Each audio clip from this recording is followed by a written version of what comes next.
من الشيطان الرجيم. بسم الله الرحمن الرحيم. إن الحمد لله تعالى نحمده ونستعينه ونستغفره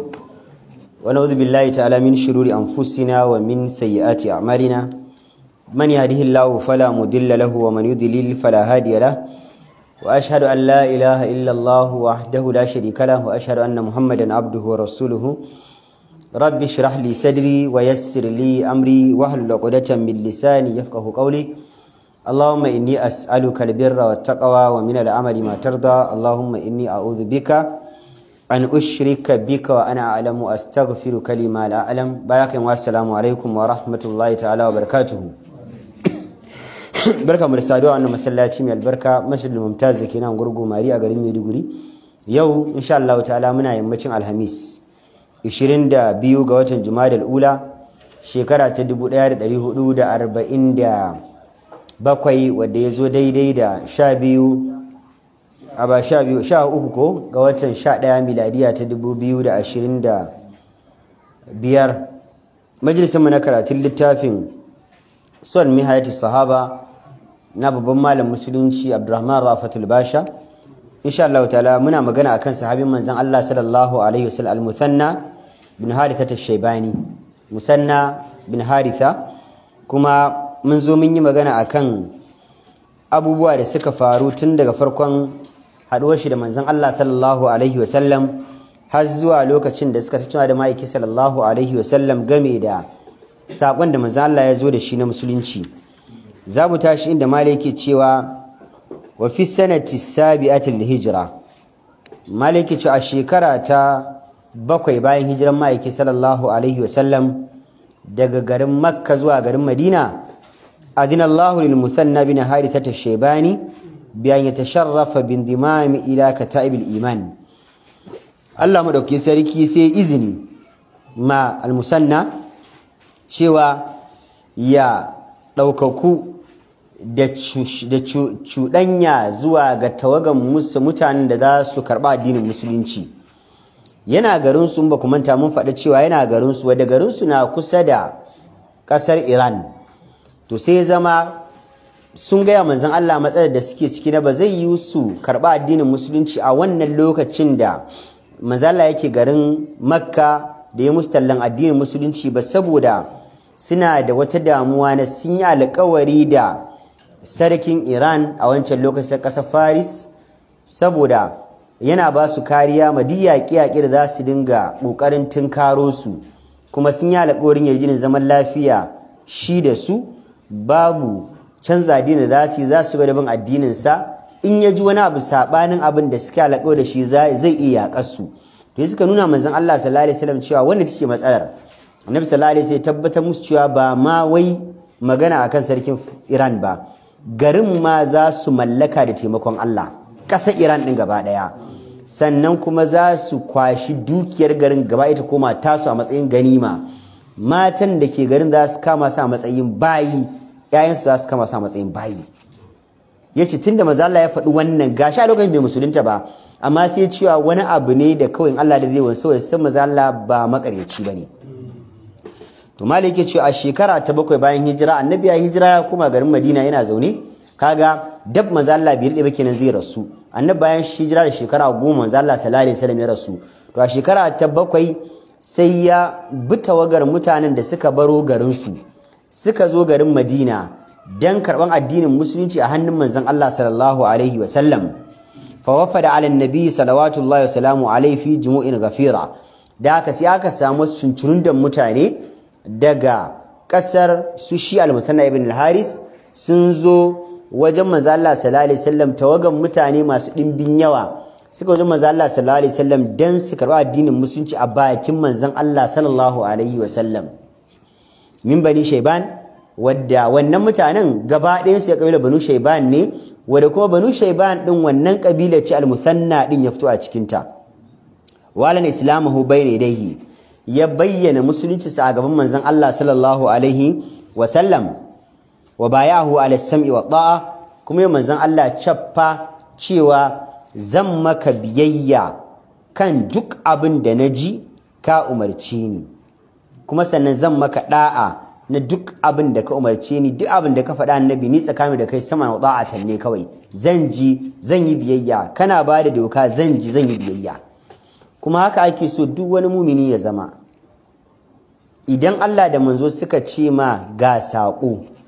to abin da ake so shine ka miƙa wuya gaba ɗaya. Wa ma kana lil mu'minin wala mu'minatin idza qada Allahu wa rasuluhu amran an yakula lahumul khiyaratu min amrihim. Sai suratul ahzab ko Allah ya ce bai dace ba da ɗai,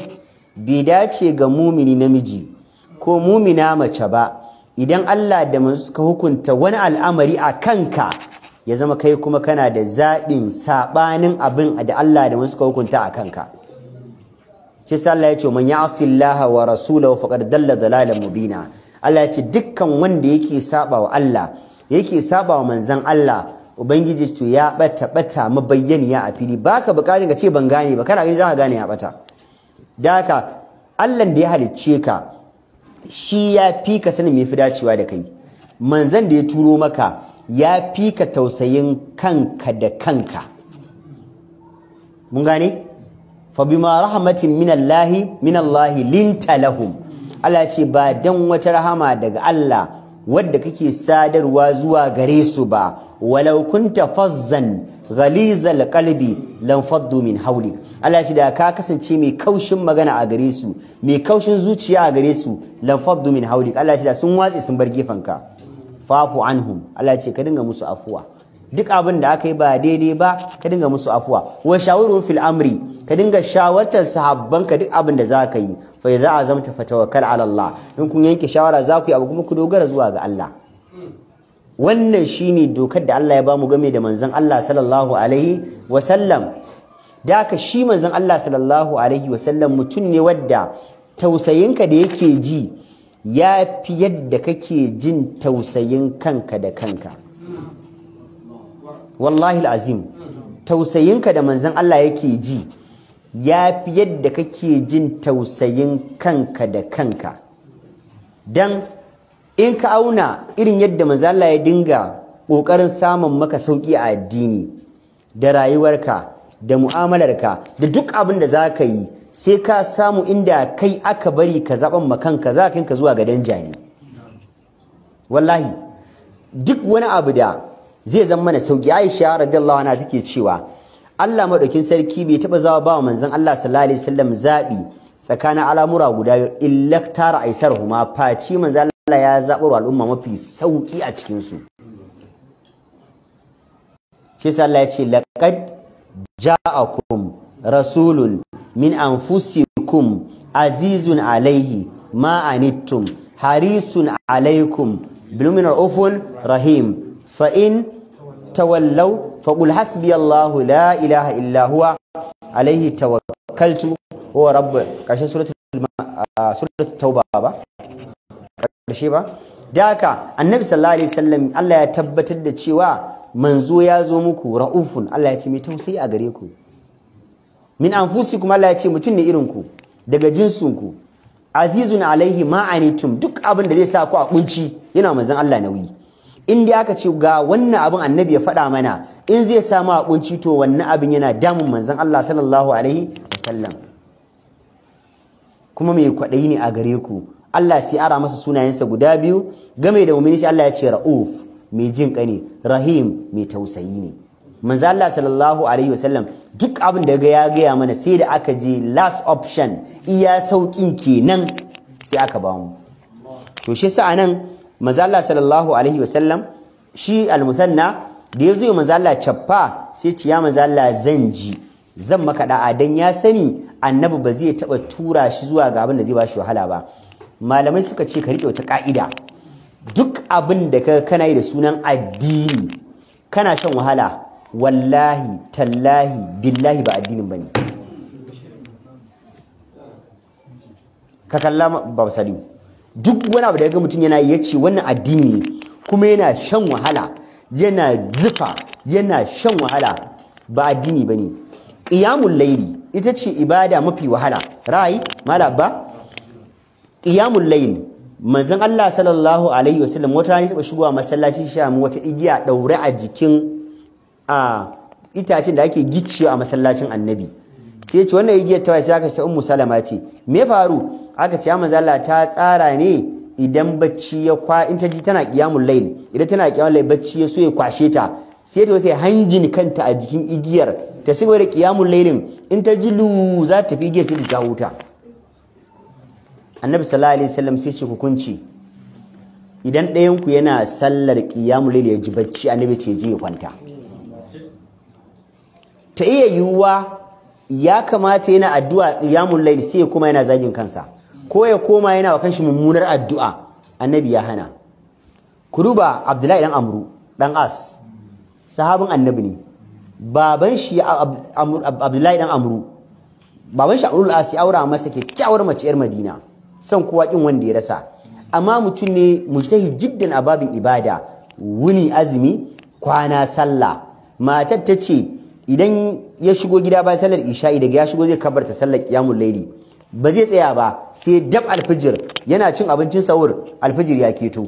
zai fita masallacin annabi kuma ya dawo gida bayan sallar asubahi kuma da azumi a bakin shi ina shi ina mace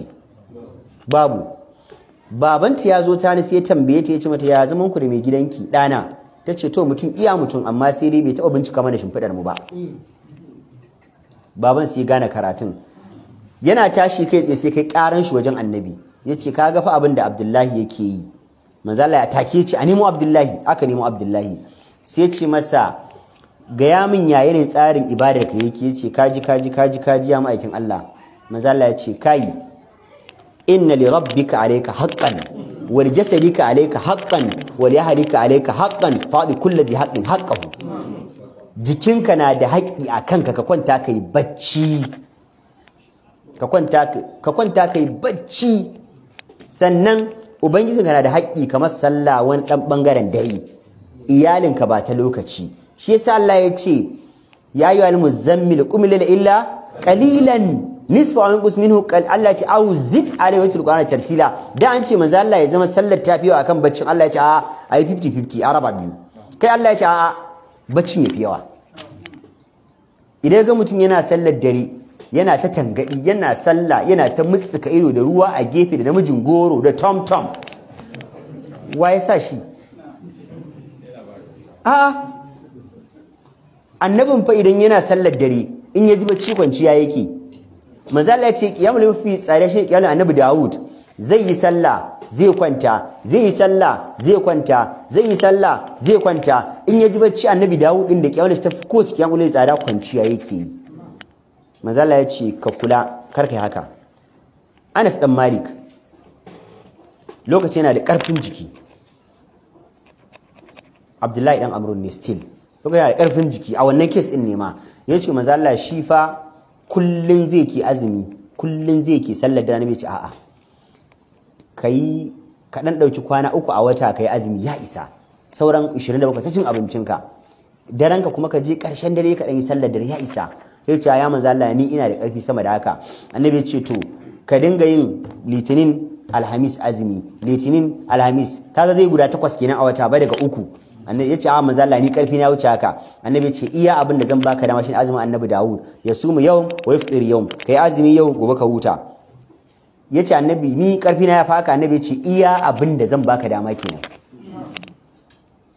kaga wannan is approved a musulunci da ya girma ya ce ina ma a ce annabi na nan in ƙara zuwa ya ɗan ƙara bani dama in koma azumi 3 a kowane wata don gashi na ɗebo abin ya zo ya dame ni shi sa shi musulunci addini shi sa Allah ya ce ma ja'ala lakum fid dini min haraj millata abikum Ibrahim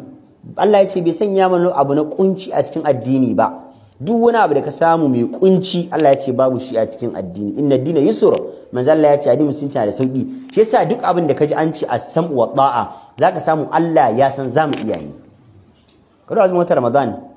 akwa 360 an ba mu dama mu ci abinci kwana 330 kwana 30 ko aka ce fa mu bar cin abincin shi ma aka ce mu ci daga faduwar rana zuwa fitowar alfajir daga nan mu bari da rana mu dau azumi ba hana ka ci gaba ɗaya ba da haka shi yasa Allah ya sani babu abin da zai faɗan ba za mu iya ba sai Allah yake cewa mu yi kawai Allah ya san za mu iya ne iya gatan da za a mana kenan to yasa nan yake cewa namu manzo Allah cappa zan ji zan masa da'a lakin annabi alaihi salam yace sai dai ma'aiki sallallahu alaihi wasallam lam yalbath illa qalila biyu shekara 3 ba annabi sallallahu alaihi wasallam hatta la yaqbi rafiqil a'la manzo Allah ya haɗu da tawaga madaukakiya annabi ya rasu Allah ya ga mana cewa da ma zai rasu wa ma muhammadun illa rasulun qad khalat min qablihi rusul afa in mata aw qutilan qalabtum ala aqabikum wa man yanqalib ala aqibihi falan yadurallahu wa sayajidillahu shakirin surah ali imran rai Allah ya ce manzon Allah sallallahu alaihi wasallam bai gushe ba face manzo ne cikin manzannina wanda annabawa da yawa sun gushe kafin sa kafin yazo an yi annabawa bai jak annabi Adam yana ina ya rasu annabi Nuhu ya rasu annabi Ibrahim abul anbiya ya rasu annabi Ishaq ya rasu Ismail ya rasu Yusuf ya rasu Dawud ya rasu Suleiman ya rasu wannan guda 10 Allah ya ga tilka hujjatuna din nan dukkan sun rasu annabi sallallahu alaihi wasallam Allah ya ce kai ma zaka rasu innaka mayyitun wa innahum mayyitun Allah ya ce ya Muhammad kai fa mai rasuwa ne kuma su ma fa za su rasu da haka babu wani wanda zai rage kullu nafsin haikatul maut Allah ya ce kowace rai alƙawarin Allah ne sai ta dana in kaga baka dana ba babanka bai haife ka bane wallahi alazim jallaba in kaga mutum bai dana mutuwa ba wallahi ba haife shi bane in an haife shi wallahi sai ya dana kawai condition ɗin da zai sa ba za ka mutu ba kawai ka haife ka amma an haife ka zo da rai Allah ya ce wallahi sai ka dana annabi sallallahu alaihi wasallam ya rasu da wannan hadisin da manzo Allah ya ce ila rafiqil a'la zuwa ga tawaga madaukakiya da yawa daga cikin malamai sune jumhuri suka rike cewa mala'ika ya fi dan adam daraja mun gane mala'ika ya fi dan adam daraja sabani ne mai fadi wasu suna ganin dan adam ya furya saboda fadin Allah da ke cewa walaqad karramna bani adam wa hamalnahu fil barri wal bahr isra haka ne wani suratul isra da haka sai suka ce tana ce karramna bani adam amma hadisai da yawa sun nuna mala'ika ya fi dan adam daraja hadisai barjak athar barjak sun nuna mala'ika ya fi dan adam daraja to sai wasu malamai suka dauki magana matsakaiciya suka ce idan ana magana akan halittun Allah da ke ban kasa dan adam ya fi daraja kenan tsakanin aljani da dan adam yafi da duka halittun Allah da ke rayuwa ban kasa dan adam yafi amma idan aka ce halittun Allah gaba ɗaya kuma fa mala'iku sun fi a hakan banda annabawan Allah sai ka ce annabawa sun fi mala'iku daraja saboda ai mala'ikun yan aiken Allah ne zuwa ga annabawan kun fahimci karatun nan da haka manzo Allah ya koma zuwa ga Allah madaukakin sarki wa tafiqa al-arabu yakhrujuna min dinillahi afwaja aiko larabawa ganin annabi ya rasu sai suke ta fita daga addinin Allah jama'a gungu dama Allah ya gaya mana alamar rasul manzon Allah shine a dinga shiga addinin Allah jama'a idza jaa nasrullahi wal fath wa ra'aita an-nasa yadkhuluna fi dinillahi afwaj jama'a annabi kuma yanzu to ya rasu wanda dama suke addinin dan ganin idan annabi ai service annabin ya rasu sai suka fara fita kuma yadda suka shiga jama'a sai suka fara fita jama'a kama dakalu fi afwajan fatasadda lahum as-siddiq ridwanullahi alayhi abubakar siddiq sai ya tsage musu aiki ya bude musu aiki ya tsage musu lamarin yace wallahi ba zai yi ba abin da ya fara kawo ridda a musulunci shine ka san dan adam Allah ya jarrabe shi da son kuɗi da dukiya innahu yuhibbul khairi shadid in ka ji mutum ana magana cewa baya son kuɗi tunanin shi ya canza ne amma in yace baya son diwa wannan kuma wani abu ne daban an gani amma shi baya son kuɗi kwata-kwata a tunanin ya zama daban ya saba aya Allah ya halicci dan adam yana son kuɗi sosai saboda da shine qawamul aish malamai suka ce da shine ginshikin rayuwa yake gudana baka da kuɗi ibadan ma ba za ka iya ba dan akwai matakin da idan yunwa ta kai yunwa damuwa ta kai damuwa wallahi a madadin kai azhar raka hudu wallahi sai ka raka a 16 4x4 wallahi mal usman mudi zai 16 wallahi yana tsammanin hakan ma me ya rage sai ba da salam ko sai qabla salam wallahi duk lissafin ya rikici saboda rayuwar ababai sun ciccakuɗe masa da yawa kawai abubuwan sai rikici to shi yasa Allah ya gina rayuwar dan adam ta alaka da dukiya saboda shine rayuwar shi za ta gudana bayar son manzon Allah sallallahu alaihi wasallam sai wasu musulmai suka ce za su yi sallah amma ba za su ba da zakka ba. Abubakar ce la uqatilanna, yace na rantsi hadda Allah sai na yaƙi man farraqa baina salati waz zakati, duk wanda ya raba tsakanin sallah da zakka wallahi sai na yaƙi shi. Hadisi cikin sahih Bukhari da Muslim, hadisin Abu Huraira. Umar dan Khattab sai zo ya sa Abubakar Siddiq ya ce aya khalifan manzo Allah ba haka ya kamata a yi ba kar a ji matakin yaƙi, a dai ba abin a hankali. Ya ce ya Umar wallahi na rantsi da Allah ba komawa da baya, duk wanda ya ce zai yi sallah ba zai bayar zakka ba wallahi sai na yaƙe shi. Duk ayoyin da Allah yake hada a Qur'ani zaka ga yana hada sallah da zakka, sallah da zakka, sallah da zakka. To me yasa zamu raba? Da haka idan muka bari suka ce ba su na bada zakka ba, yace wata sallan ma su dina. Da kawai yace idan sun kasance suna bada tirki, mun san tirki ba, abin da ake daura dabba, suna bada tirki ma manzon Allah lokacin da ke rayi, ni suka hana ni, yace wallahi akan wannan sai na yake su. Umar yace daga baya Allah sai ya rota kirjina, sai na gane fa ashi Abubakar Siddiq yana kan gaskiya da yace zai yake su. Kuma cikin taimakon Allah ya sa aka yake su, wasu suka dawo wasu kuma aka kashe su dan riddani. An gane riddani. Wa ramahum biman baqiya ma'ahu mustamsikan bidinihi, sai na Abubakar Siddiq ya yaƙe su da wadda suka rage cikin musulmi suka rike addinin Allah, wadda suka rage cikin addinin Allah ba su yi riddan nan ba, sai aka ya haɗa kai da su ya yaƙi wancan wadda suka yi riddan. Wa kana Musanna bin Harith Shaybani, Musanna da ya zo ya musulunta jiya shekara sa 3 a musulunci kwata annabi ya yi shekara 20 bai zo ya musulunta ba, shekara 3 manzo Allah kadai ya musulunta. Wa qaumuhu da mutanen shi da suka daga garin can kabilar Banu Shayban min ashaddin nasi ba'asan al-murtaddin, suna daga cikin wadda suka tsaya tsayin daka suka yaƙi da suka ridda. Malamai kullum suna cewa ƙarfin imani bai da alaƙa da daɗewanka a cikin musulunci. Kakan iya samun wani ya musulunta shekarar da ta wuce ya fi wanda aka haifa a cikin musulunci kishin musuluncin. Idan ka sami inyamuri ya musulunta wallahi ya fi ɗan arewa riƙe addini. Inyamuri ya musulunta ba wallahi ya fi ɗan arewa, dan shi yana ɗaukan abin ne kawai udkhulu fi silmi ka faiki. Kai idan ya ganka ma musulmi kana wani sallan ka zina ma kallon wani fa munafiki ne fa, wallahi alazim, saboda shi yana yi ne da gaske kawai yake abin. Na ga wani inyamuri da musulunta, man bukar da musuluntarsa da iya koyan hada bakinsa da jin larabcinsa da ƙwarewarsa a larabci da haddace ƙur'anin shi duk da kai 2 years ba. Sanadi akwai abokin shi din inyamurin yana da kuɗi a hannunsa, baban shi mai kuɗi ne masha Allah, sai ya zama akwai abokin shi musulmi, bismillah wa ni'mal wakil,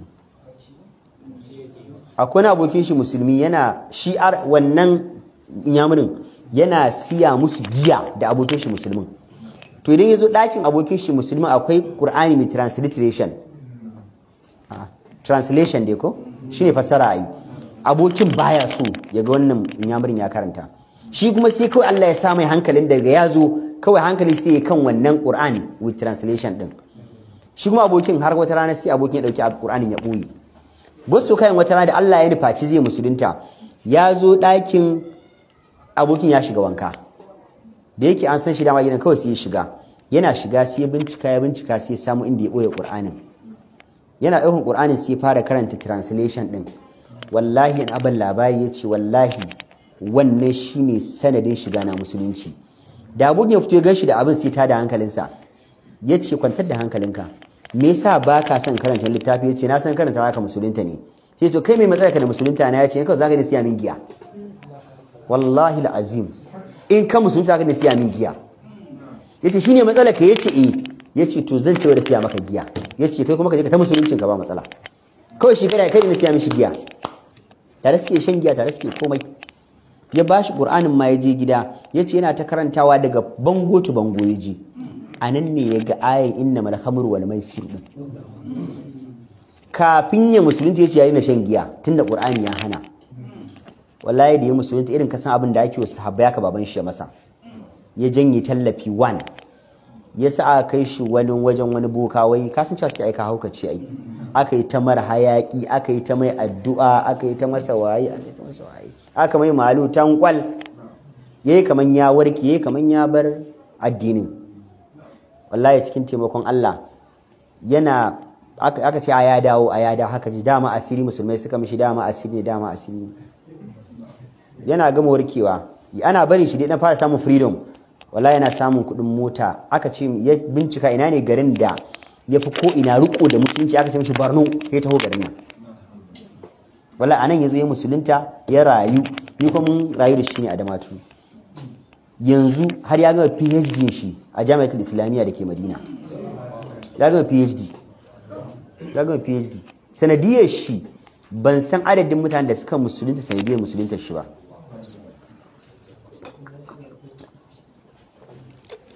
To kaga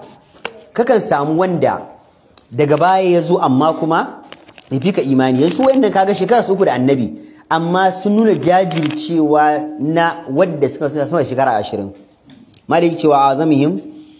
atharan fil qada'i ala tilka al fitnati al mudammirati al amya, kuma sun taka rawar gani babba wajen ganin sun dakatar da wannan fitna ta taso mai halakarwa makauniyan halakarwa ta ci musulmai suka dakatar da ita. Kharaja Musanna bin Harithata min hurubir riddati zafiran. Malice Musanna ya fito daga yakin da aka yi na riddan nan yana mai samun kyakkyawar rabauta. Kenan ya taka gani sosai kuma Allah ya kaddara ba a kashe shi ba. Waje da tata imratihi 8000 muqatil. Karkashin wanda ya jagoranta a matsayin shi na komandan yaki,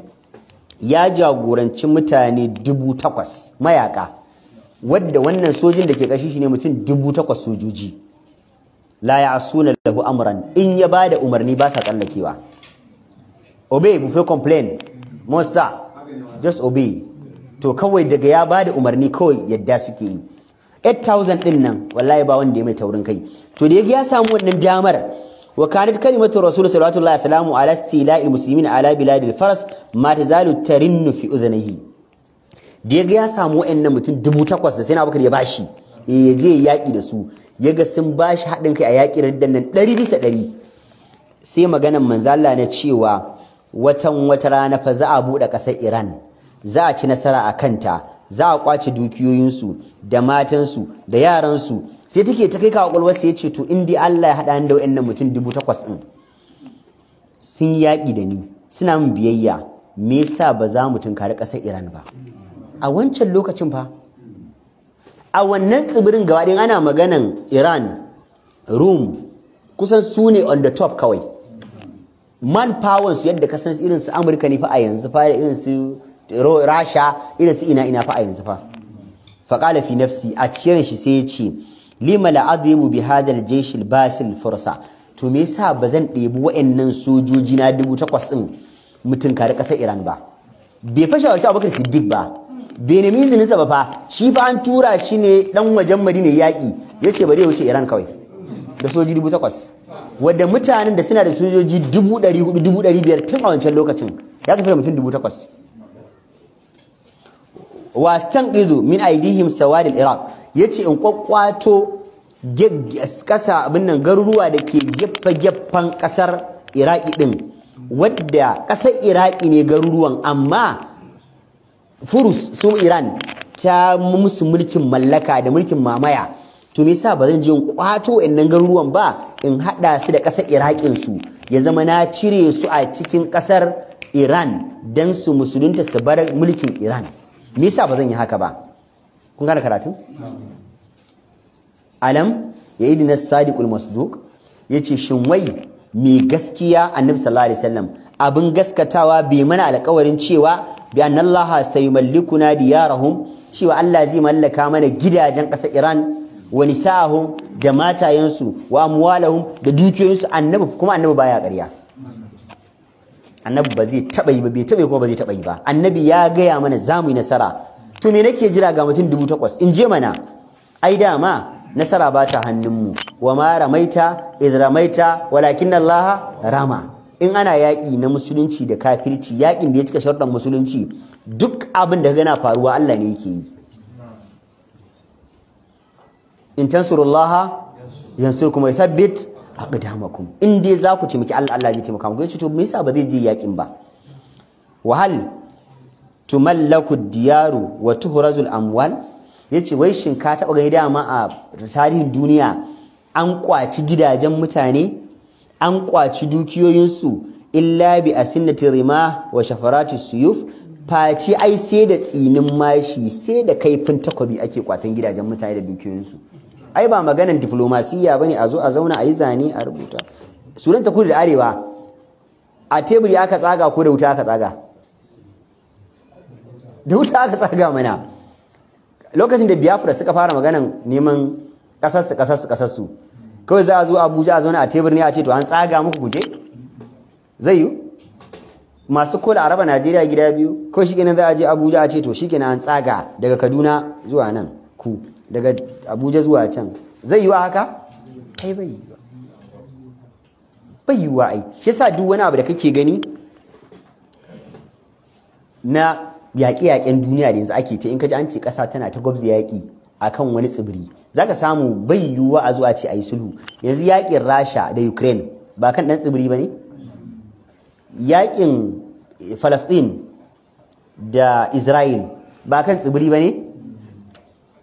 Yanzu da wuta ake ko kuma da diplomasiya ake yi? Ta wuta ne mana. Sai ma suka ba da dama a shigar wa da mutanen Gaza abinci ba? Yau ya ba da approval a shigar musu abinci ta wasu bodas guda biyu. To da haka tun da ma haka ne, shi wannan sahabin ya faɗa mana. To karka na cewa wai yanzu ne wai idan za a samu garin in za a yi abin nan wai a diplomasiya, a'a. Fa azama ala an yamdiya bi qaumihi ila sawadillah, kawai sai tara wayannan mayakan nashi ce kun san me zamu yi a matsayin na komandan ku, zamu tafi da ku zuwa gabar Iraki duna an yasta'dina al-khalifata bidhalika hatta la yurjahu, ba tare da mun nemi izinin khalifa ba, saboda kar mu je garin neman izinin sa mu sa shi a damuwa. Dan idan muka ce za mu tafi, shi zai hango girman kasar Iran ne, mu kuma muna hango abin da muna ga za mu iya ne, amma shi ba zai ba mu da ba dan ya san yakin akwai hatsari. Kamar Najeriya ce Amerika ta ce ta kawo hari, Najeriya ce ta shirya a kawo a gwabza, kaga sai mu tafi Nijar in an gama da mu dawo. Ina za ka tumu ba ga maganar diplomasiya ake ta yi ba. Maganar Spokesman ɗazu yana cewa hanyar diplomasiya tana haifar da ɗaya mai ido. A diplomasiya ai wanda ai diplomasiya mu musu ai diplomasiya amma masu a ce zai harbi akwai drone an ba masa drone. Allah ya tsaye da wannan, Allah ya juyar da akalan abun. Waladallahu alladhina kafaru bi ghaizihim lam yanalu wa kafa Allahu min qital kana Allahu qawiyyan. Allah madauki miki roko ya tsaye mu wallahi. Ba saranda fa ba asfa Allah mu, Allah ya tsare, Allah kare kaddar wannan abin ya wiya hayya kai. Da kamar da yake cewa fa idan tasara kana nasruhu lil muslimina jami'an, shi da yayin yunkurin zai tafi yakin, kaga bai shawarci Abubakar ba, sai ya ce mu tafi mu je mu kwato kasashen gaggaffan Iraki, in mun yi nasara to nasaran mu ci da musulmai duka, wa idan kasara idan an kashe mu duka kanin kisaru alaihi wa hada, yace to wannan matsala ta ce ni kadai, dama ban ga Abubakar ba, balantana a ce da shawara shi da shi an ci musulmai da yaki, a'a ni aka ci da yaki, in mun yi nasara musulmai sun yi nasara. Kage ya take risk din makansa, in positive shi da musulmai, in negative akan shi kadai. Hajjal Musanna bin Harith Sawali Iraq, Musanna ya kaiwa sassan Iraki hari,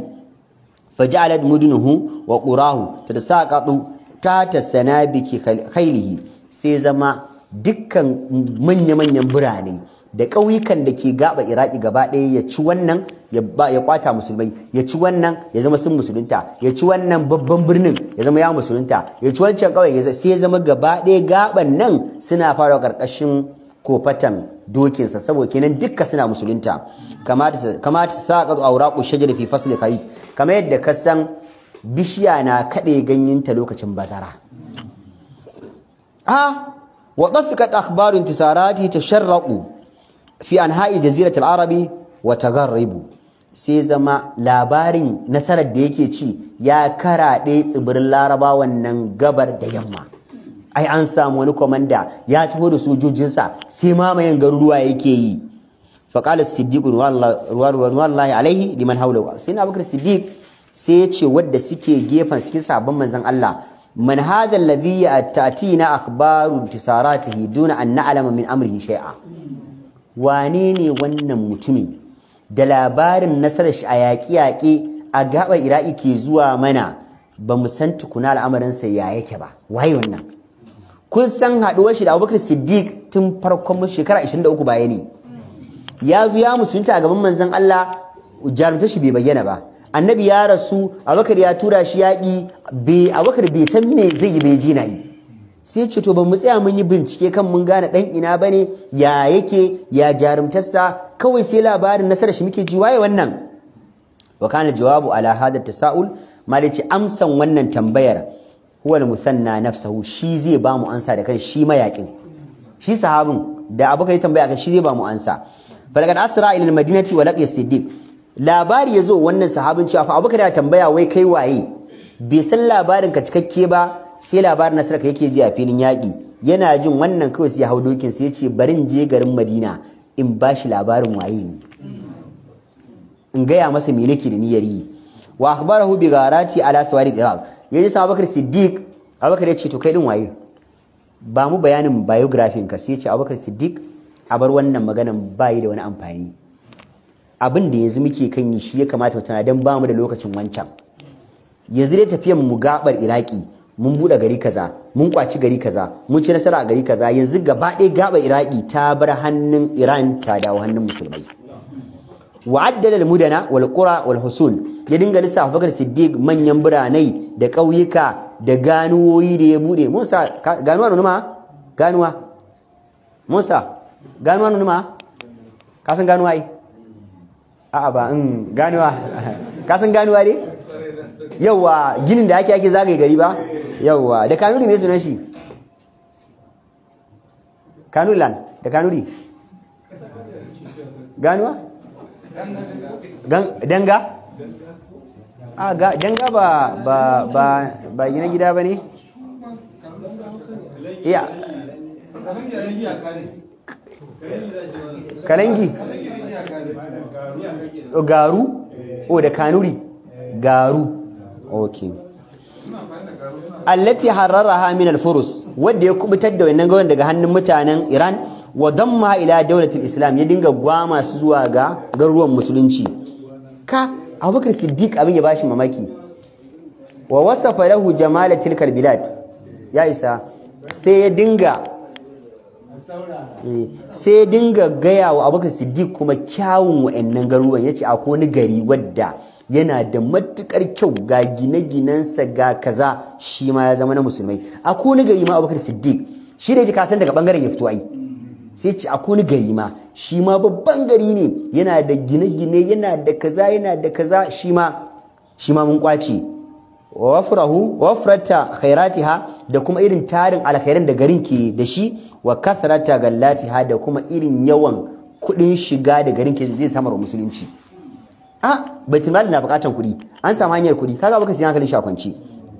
Wa atlahu ala halatil furus, kuma ya ga Abubakar Siddiq halin mutanen Iran din, wa dirab umurihim wa ikhtilal mulkihim, da irin yadda al'amarin su ya shiga cikin tashina ya rikice musu, mulkin ma yanzu ya rikice saboda mun kwace garuwa daga hannunsu. Wa ma zala bihi, bai gushe bai na tare Abubakar Siddiq. To shi yana Abubakar wannan bayanin, amma shi Abubakar Siddiq ba wannan bayanin yake hangowa ba, yana hango yau idan Iran ta taso wa Madina ta ina za mu fara. Kaman ka je ka tsokano matsala lokacin ta bai yi bane ba fa. Ya bi gushe bai na ta Abubakar Siddiq bayanin cewa za a iya yakin, yanzu ma gashi mun fara, za mu iya. Hatta agrahu bi fathi bilad Faris, har sai da ya rinjaye Abubakar Siddiq ya fahimtar da cewa za mu iya buɗe ƙasar Iran ma gaba ɗaya. Kai ya sa kun gane karatun nan kuwa? Abubakar ya ce kai zai yi? Ya ce gashi mun fara? Kai ya ce Abubakar ka bamu dama, ni na san za a iya. Ya dinga wa Abubakar bayani har da ya gamsar da Abubakar yadda. Da aka fa nashita Siddiq li dalika al-amr. Abubakar Siddiq ya ce to shikenan, tunda ka ce za mu iya, kai dan wajen, kai ka san matsalan wajen, ka san tirin din, a shirya a tafi. Abubakar ya tada Jaishul Kabir, ya tayar da wata rundunar yaƙi ta gaske babba,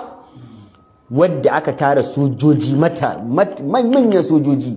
Da za a tafi yaƙin fa kawai ka iya cewa an yi signing contract ne, kowa ya je ba zai dawo ba.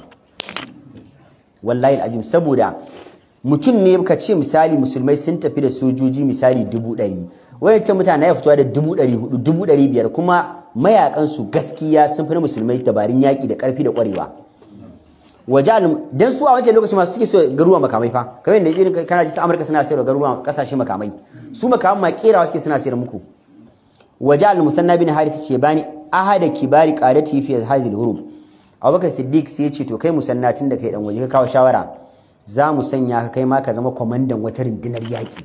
aka bashi wata runduna shine kwamanda khadal musanna bin harith ta ma jiyush al-furs daifata min al-ma'arik musanna ya kutsa ma wasu sojojin Iran din da wasu tawagan musulmai aka yi wani za a gwabza wani yaki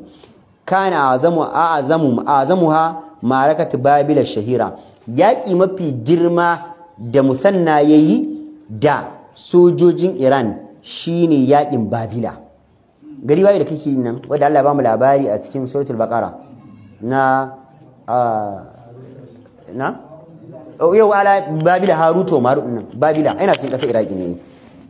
da haka an yi yakin Babila shi wannan shi jagoranci yakin Babila wa kana min khabari hadhihi al-ma'arakati anna Shahradan malikin daga cikin labarin wannan yaki shine akwai commander Shahradan Malikul Furs shine kuma sarkin Iran a wancan lokacin arsala qubayl al-ma'arakati kitaba ila qaid jaysh al-muslimin musanna bin hati yaqulu fihi ya rubuta wasiƙa shi shugaban Arnan ya rubuta wasiƙa zuwa ga komandan musulmai sai ce amma yana so a bada wasiƙan ma musanna bin harisa tunda shine namu ya bangare yazo zai ci duniyar mu wasiƙa ta a bashi ya san ni waye abin da yake so wasiƙa shine inni qad wajjahtu li harbika ru'at ad-dajjaj wal khanazir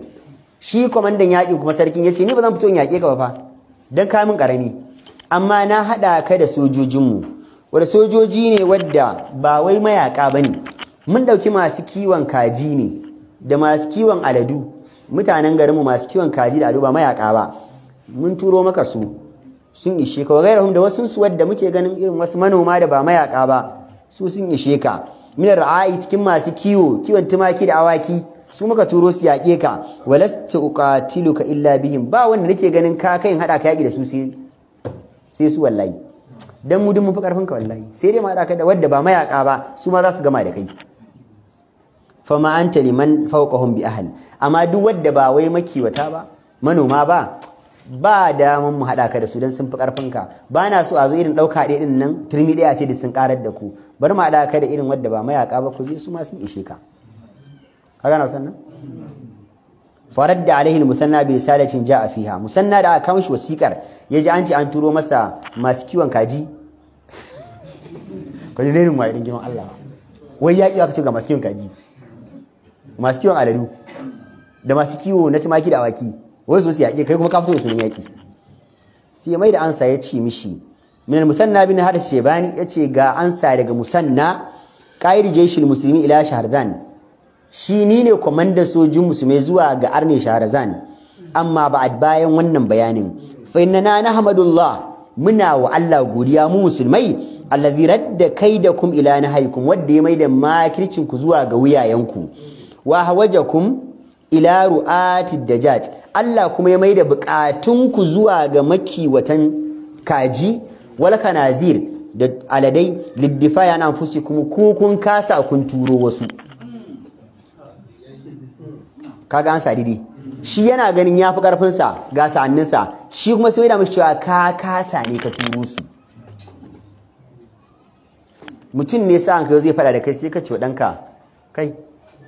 tashi ka same shi sai ce a'a ai shi ba tsarana bane kai ne tsarana sai ce a'a da dana za ku sai ce to na gane ka tsota ne ka turo shi yanzu ya gaya maka ya zaka ce to tunda kana na tsota bari cire riga ayi ai da abin da yake nema kenan ka cire rigar ayi wa gadan hina yaltaqil jama'an yace lokacin da in Allah kai mu gobe mayaka biyu za su hadu sai ya alamu zaimun ayyamun qaribin yanqaribun arna za su gane ina ne makomarsu take ba kun ce kun turo su ba matsala ai da muka clearing din su za ku fito walan maltakal jama'an lokacin da mayaka suka hadu aqbala hurmuz qaid jayshil furus hurmuz kusa muna magana shi ai komandan mutanen Iran dai shi kowane yaƙi ka jan kira Hormuz ala ra'asil alafil mu'allafati min junudihi ya fito cikin dubunnan sojojinsa musulmai sun taho ba su kai siyawa ba shi ya fito cikin dubunnan sojoji ya taqaddamuhumul filul azam kun tuna kowane yaƙi sa akwai giwa nan ma sai aka kawo ta katuwar giwa ita kadai alladhi kanu yahtafizuna bihi likubriyatil ma'ari wanda duk yaƙe manya wannan katuwar giwan suke sa ita giwar trained giwa ce amar training na yaƙi daka fadafiqa dhalika alhayawan rahibul mudarrab wannan katan dabba wadda an masa horo din bai gushe ba yadribu junudal muslimina bi khurdumihi at-tawil al-ghaliz kai kana da takwabi kan ka kawo mata sara ta sa wannan dan hancin naka ta make ka tana bige kai ma ka karye ma ka fadi ka ji ciwo da kai ta bige wannan an mata dama training na yaki haka ta dinga juwa musulmai ciwo in ta bige wani ya karye a kwankwaso ta bige wani a ciki yaji ya kwanta ta karye wani haka ta dinga wa musulmai yamnatan wa yasra malici hagu da dama haka ta shigo cikin musulmai tana ta bibbige tana kakkashe na kashewa tana ji wanda za ta ji ciwo fa wajilat minhu qulubuhum ataki musulmai suka tsorata wajafilat min uyatihi khuyuluhum dawakan musulmai sai ga wannan giwar ga ta babba ga ta katuwa ga tana ta jijifar da mutane dawakai suka zo suka fara guduwa wata sadda bi sababihi nizamuhum tsarin da aka shiryo za a yakin da shi zuwan giwan nan duk sai jirkita al'amarin tsarin gaba ɗaya rushe adraka al-musanna bin harithata anna an-nasra muhalun alai musanna sai gane cewa gaskiya da wannan giwar tana nan ba zai yi mu nasara a yakin nan ba saboda muna da wani dan tirjiya saboda wannan giwar madama hadal hayawanul jabbaru yaftiku bi junudi dhalika al-fatku dhari tunda wannan giwar tana ta tarwatsa mun sojina tarwatsawa mummunan tarwatsawa wallahi yakin nan ba zai yi aka ba yan dauki mataki akan wannan giwar fatajarrada lahu ma'a nafrin min jalil ashidda sai samu wasu sojojin da suke kashin sa amma masu jarumta yace ina so inda kuma hada kai mu je mu kashe wannan giwar in mun kashe ta daga mu sai mutane to anan ne za a yi yaki wa hamala ala al-askari al-muhitin bihi hamlat as-sadiqa kawai sai suka afka wa sojin da suke fakewa baki a bayan giwar da shi da sojin sai suka afka wannan rundunar afkawa daya zalzalat aqdamuhum wa kashafatum anhu wanda ya girgiza digan suka ware suka bar giwan sojin da suka buya a bayan ta suka fita fili yanzu ga sojoji a gefe ga giwa a gefe ka gane yanzu kaga an samu sararin da za a iya yakar giwa ba wanda za su zama tirjiya ma sojoji thumma ajalahu bi ta'anatin najla a minumhi kawai sai cire wani kibiyarsa ya mata wani harbi kyakkyawan harbi fa sabar minhu maqtalan sai ya samu makasar giwan ya samu makasarta wa atba'aha bi ta'anatin ukhriyat mumaitat ya ƙara kuma binta da kibiyoyi kawai wani wuyanta wani kirjinta wani zuciyarta wani wuyanta wani idanta ya dinga binta kawai pau kibiya kawai dinga mata kafin ka ce mai giwa sai ta fadi fa malabitha an kharra al-filu sari'an ala al-ardi yasbahu bi dima'ihi kawai giwa ta fada a ƙasa tana ta burburwa cikin jini za ta mutu fa ala takbirul muslimina wa tahliluhum attake musulmai sun ga giwa ta fadi sai aka fara kabbara ana la ilaha illa Allah wa tadaffaqu ala sahatil qital tadaffaqu sayl dama wannan ce matsalar tana kawuwa kawai musulmai suka samu damar shiga filin yakin yadda ka san idan ambaliya ta zo kai da ke shigowa mana haka suka shiga filin yakin wa amalu rimahahum wa suyufahum fi nuhuril aada suka daura takubban su da kimasun su da kibiyoyin su akan wuyan arna wa ma huwa illa qimali ce kankace lokaci kadan hatta walla ru'atu dajaj wal khanazil adbara masu kiwon kaji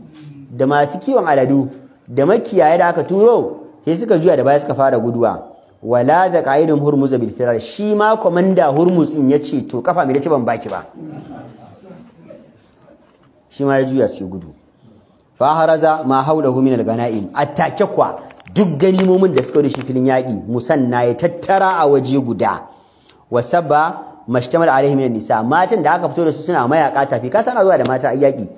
in za ka gudu ma ga matarka ka san namiji baya san Muhammad Bukar a gaban mace ba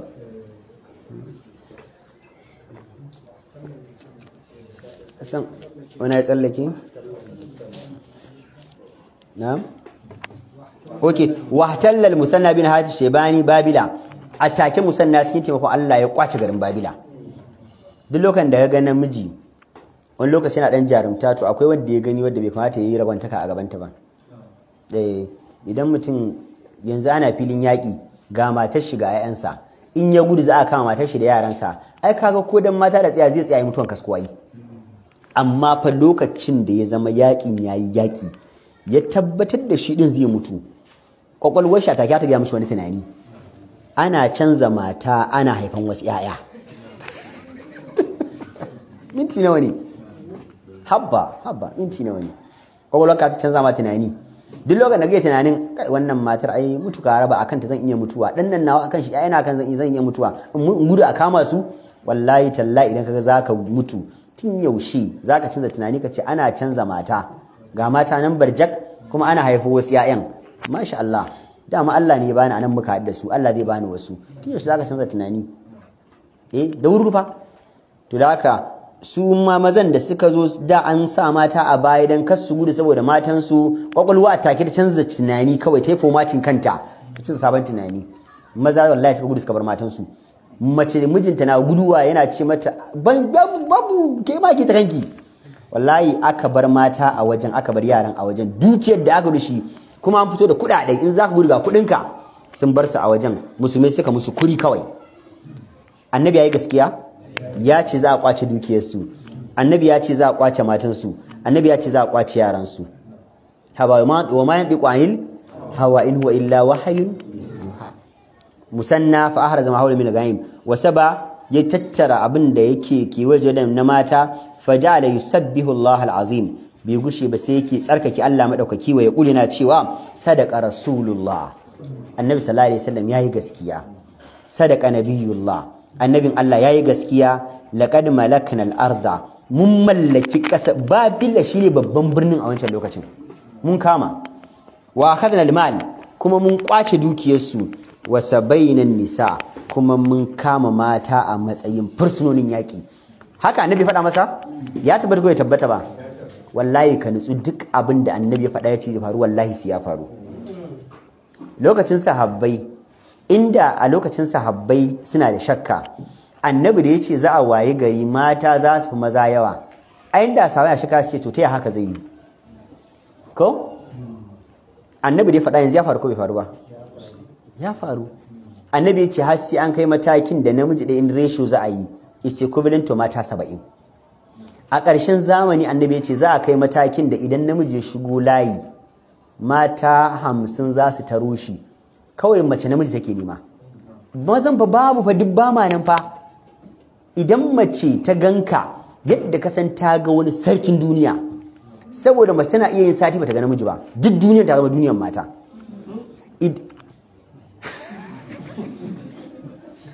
idan 50 sun biyo kana ƙarin guduwa wallahi wasu 50 za su ce alhamdulillah Allah ya kawo mana kana juya ga wasu 50 100 sa ka tsakiya wallahi alazim man bukar annabi ya faɗa yanzu ban fara gani ba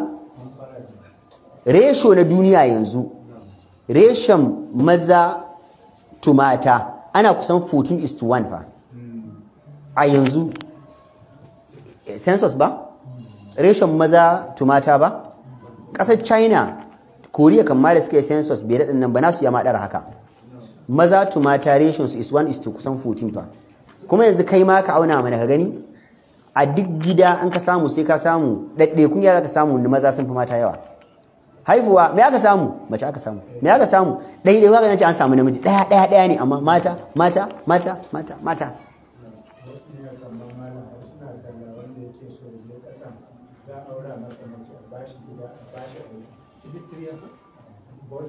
Bosnia ko kuma kaga maza mu muka fi mutuwa jiya nake jin wani labari Allah karfa mana asiri ya Allah kashi muni zauna ka ji me zan faɗa kai ma kana ciki wallahi alazim wai miji ne fa matarsa ta wai mata ce fa mijinta ya mutu an je an yi jana'izan mata sun fito a gidan rasuwan wai suke cewa kai Allah sarki jarba ya same ta bata dace ba, ta aure shi mai kuɗi kuma ta riga shi mutuwa. wallahi jallaba daga jana'iza fa ana fitowa a gidan jana'iza. wallahi ita kan bata dace ba, wallahi ta mutu ta bar shi, dama ai asali ya shi ya kamata ya mutu ya batta ta gaji kuɗi. ya haka ne in an tashi mutuwa maza ne ke mutuwa, haifuwa an haifan mata dole su fi mu yawa mana. da haka duk abin da manzon Allah ya faɗa is automatic, ka amince kawai.